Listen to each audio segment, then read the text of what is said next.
Hey everybody, Man of Stephen here, continuing to count down my top 25 comic movies of all time in release order. In at number 8, it's 2008's Iron Man.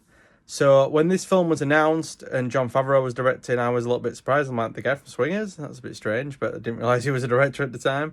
And when Robert Downey Jr. was cast as Iron Man, I was a bit like, Robert Downey Jr., really? Because I knew Robert Downey Jr. from like Weird Science, and I believe he'd been on Ally McBeal at the time, which I sort of watched, didn't watch religiously or anything.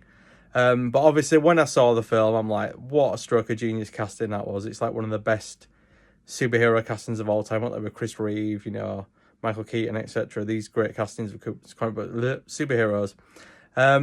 So this film, they don't make them like this anymore. This is the first MCU movie, and honestly, the quality of this film disappears way down in the MCU, unfortunately. And it was at a time where they still sort of did things a bit practically.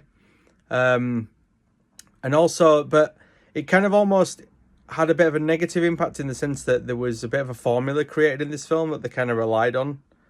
I think more later than straight after, because I feel like after there were still some differences in the films, but when you got past the Avengers, for example, things started to get a bit formulaic, and they sort of relied on this. And when Iron Man 2 came out, I think it was 2 years later, maybe, it wasn't quite this. They kind of lent in too much into humor, but the balance here is perfect. And I prefer the version of Rhodey in this film as well. I can't remember the actor's name now, but he was replaced by Don Cheadle. I know there was a reason for that. I like Don Cheadle in the role, but it's my thing with recastings. I'd rather they just kept the same actors. So I'd rather Don Cheadle just did this film, but I still preferred the actor in this film personally in that role.